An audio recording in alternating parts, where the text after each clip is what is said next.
duel.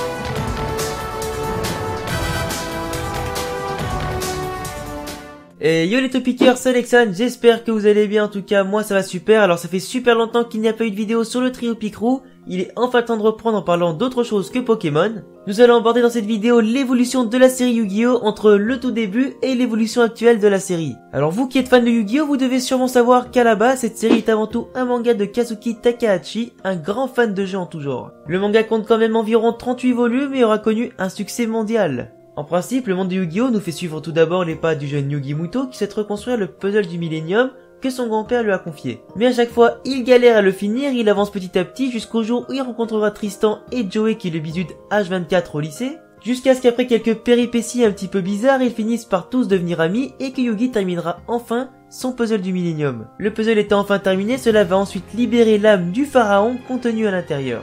Dans les premiers tomes du manga, Yu-Gi-Oh ressemble tout d'abord à une succession de jeux en tout genre et péripéties pour mettre en difficulté nos héros. Yami Yugi ou Atem comme vous préférez suivant les connaisseurs que vous êtes, prend régulièrement la place de Yugi lors des duels, que ce soit des jeux de cartes, des jeux de société, des jeux de rôle, ou encore pour résoudre des énigmes, ou tout simplement pour réussir des épreuves un tout petit peu plus dangereuses. C'est seulement à partir de l'arrivée de Kaiba dans la série que le jeu de cartes est officiellement introduit dans son ensemble pour devenir ensuite le fer de lance de la licence. L'anime lui se concentre principalement sur la rencontre entre Yugi et ses amis et le fameux jeu de cartes avec l'arc Kaiba et l'arc Pegasus dans les premières saisons. Le jeu de cartes Yu-Gi-Oh a connu énormément de changements avec le temps, ses règles ont bien évolué depuis le temps, et je vais vous expliquer rapidement dans cette vidéo quelles sont l'ensemble de ces règles et quelles sont les évolutions de celles-ci. Pour vous expliquer rapidement pour ceux qui ne connaissent pas trop le jeu en lui-même, chaque joueur commence le duel avec soit 8000, soit 4000, soit 2000 points suivant ce que les joueurs décident en début de partie. Alors pour les 2000 PV ça concerne principalement la première saison et le tout début du manga, les 4000 PV concernera principalement la saison 2 et la suite du manga, et on retrouve plutôt l'utilisation des 8000 PV dans les jeux vidéo généralement. Et bien évidemment, comme vous l'aurez compris, s'il y a des PV, le premier qui tombera à 0 dans le duel perdra bien évidemment ce duel. On peut également perdre si nous n'avons plus de cartes dans notre deck. Alors pour parler un petit peu plus du jeu en lui-même, chaque joueur possède dans son deck minimum 40 cartes, il peut en avoir beaucoup plus mais pour faciliter les combos il est mieux d'en avoir 40. Chaque joueur piochera ensuite chacun son tour une seule carte, et il est important de noter que dans la saison 1 et donc le début du manga, il existait seulement 3 cartes différentes. Les cartes monstres servant à être invoquées dans ta zone monstre et pouvant attaquer les monstres ou les points de vie de ton adversaire. Ceux-ci possèdent des niveaux d'attaque et de défense, alors si tu attaques avec un monstre avec une attaque supérieure à celui de l'adversaire, la différence sera soustraite de ses points de vie. Si ton monstre attaque un monstre en position de défense du côté de l'adversaire et qu'il aura plus de défense que d'attaque, la différence sera soustraite de tes propres points de vie. Chaque carte monstre possède un nombre d'étoiles servant un petit peu d'indicateur pour pouvoir l'invoquer, alors au tout début du manga, il ne fallait pas de sacrifice pour invoquer ton monstre.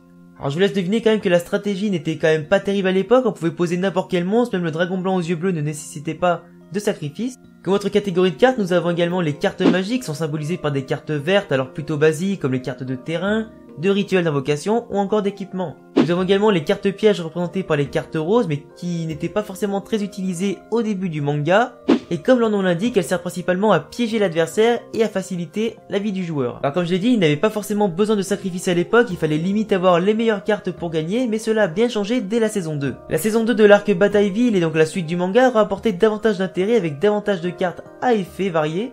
On aura eu des monstres un petit peu plus puissants, des monstres peut-être un peu plus faibles mais avec des effets pouvant littéralement changer le cours d'un duel. Les cartes magiques et pièges sont diversifiées avec des cartes à effet immédiat, à effet permanent, effet de contre, etc.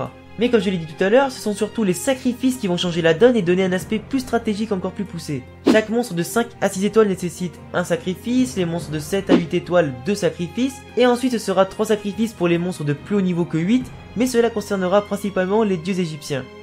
Il existe déjà à ce moment énormément de jeux vidéo sur la licence de Yu-Gi-Oh, que ce soit sur Game Boy, sur Advance, sur DS, PS1, PS2 ou GameCube. La licence est littéralement partout et tout le monde peut collectionner les cartes ou s'affronter en vrai ou sur console. La folie est partout mais la licence ne s'est pas arrêtée là car de nombreuses suites en animé ont été créées et ont apporté avec elles leur lot de nouveautés. La suite a continué avec Yu-Gi-Oh GX, alors avec un scénario se déroulant 10 ans après les premières saisons et qui aura su apporter une touche bien différente et intéressante. Honnêtement les topiqueurs, qui n'a jamais rêvé d'intégrer une école où on ne fait que jouer et apprendre des tactiques toute la journée?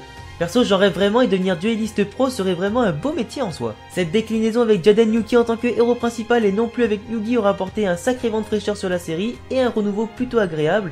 Avec pas mal de persos charismatiques, une tonne de combinaisons et de nouveautés, des decks spécifiques et un scénario intéressant. Chaque personnage possédait en effet un deck original avec ses propres coups spécifiques, des combinaisons intéressantes et un thème bien particulier comme par exemple les célèbres Cyber Dragons de Zen, le deck fusion des héros de Jaden, ou encore les fameux Ojama de Shad. Tout est parfaitement huilé, les duels et les animations sont fluides, il y a pas mal de suspense surtout pendant l'arc des Cavaliers des Ombres. En tout, Yu-Gi-Oh! GX aura compté 4 saisons d'une longueur équivalente avec à chaque fois 4 bons scénarios. La licence Yu-Gi-Oh! GX aura également eu droit à pas mal d'adaptations en manga que je vous recommande fortement.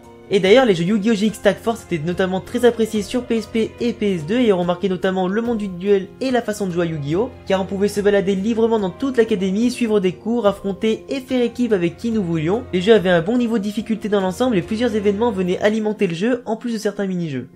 La suite a continué avec Yu-Gi-Oh 5D, mais là c'est le drame, l'anime en perd toute son essence à cause d'utilisation de motos, donc fini les arènes de duel classiques. En effet, les turbo-duels font la loi dans ce monde qui se déroule environ 10 ans après la fin de Yu-Gi-Oh GX. Les cartes synchronisation sont intégrées au système de duel et complexifient un peu plus les règles du jeu. Le fameux fusion deck où se trouvaient toutes les cartes fusion et les cartes violettes a été remplacé par l'extra deck dans lequel nous trouvons les cartes synchro pouvant être invoquées par les cartes syntoniseurs. Par exemple, si je veux invoquer un robot de niveau 8 synchro, il me suffira d'assembler 2 robots syntoniseurs ayant le niveau d'étoile suffisant. Et encore plus compliqué, nous pouvons même synchroniser des synchronisations en réutilisant le monstre fraîchement acquis pour le fusionner à un autre. Et oui les potos, il faut bien rendre les choses plus compliquées pour battre certains adversaires plus ou moins facilement. Alors personnellement, je n'ai pas vraiment vu la série car j'ai pas trop accroché à cette partie-là de l'anime et du manga. J'ai seulement tâté les jeux et réalisé des duels avec des potos. Je vous laisserai donc me dire en commentaire votre avis sur cette série et cette partie de la licence. Mais en tout cas, je trouve ça bizarre de faire des duels sur des motos personnellement. On enchaîne maintenant avec l'arc Yu-Gi-Oh! Zexal XYZ qui apporte les fameuses cartes XYZ accompagnant les synchronisations. Cette fois, adieu les motos de duel et bonjour la technologie de la réalité augmentée. Les cartes XYZ sont représentées par des cartes noires pouvant être seulement invoquées de façon spéciale via des monstres matériaux XYZ. Alors n'importe quel monstre devient un matériel XYZ et il existe plusieurs conditions suivant la carte que l'on veut invoquer. Par exemple, mon monstre XYZ dans l'extra deck nécessite 2 monstres 4 étoiles sur un terrain pour être invoqué. Et bien il me suffira d'avoir 2 monstres 4 étoiles sur mon terrain qui ne seront pas envoyés au cimetière via le sacrifice, mais seront empilés sous la carte XYZ en tant que matériel de fusion. Ce qui est intéressant, c'est qu'à l'instar des synchronisations, le monstre XYZ pourra resservir dans le même tour de monstres matériels si on remplit une nouvelle fois les conditions. Avec l'aide de cartes magiques ou d'effets de monstres, on peut même séparer le monstre matériel XYZ de son monstre XYZ pour récupérer le monstre sur le terrain. Vous l'aurez compris, la stratégie est encore plus poussée et encore plus complexe, mais on s'y retrouve facilement après quand même 2-3 parties, même si les tours peuvent durer très A few moments later. très longtemps suivant les decks des joueurs et suivant leur stratégie. Je n'ai également pas beaucoup vu cet animé là, je vous laisserai me dire votre avis sur celui-ci en commentaire.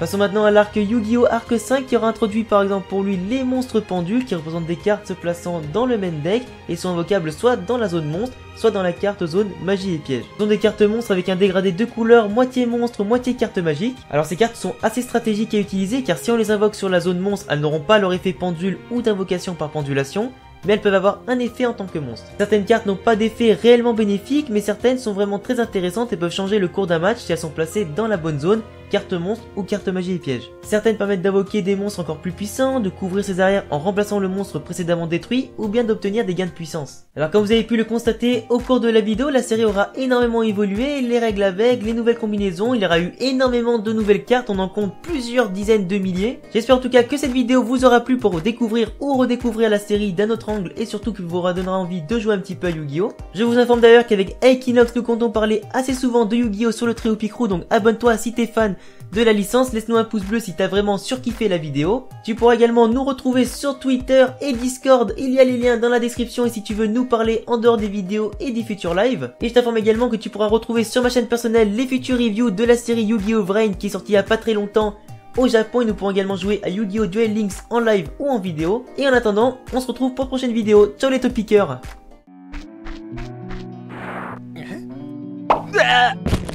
Pikachu, buddy! Shit. I haven't seen you since, episode 31 or something. I know, right? Oh, hey, by the way, do you still hang out with that, guy? Ash. Yep. So, I was wondering something. Let me guess. You wanna know what my bottom half looks like? Are you sure you wanna know? Yes?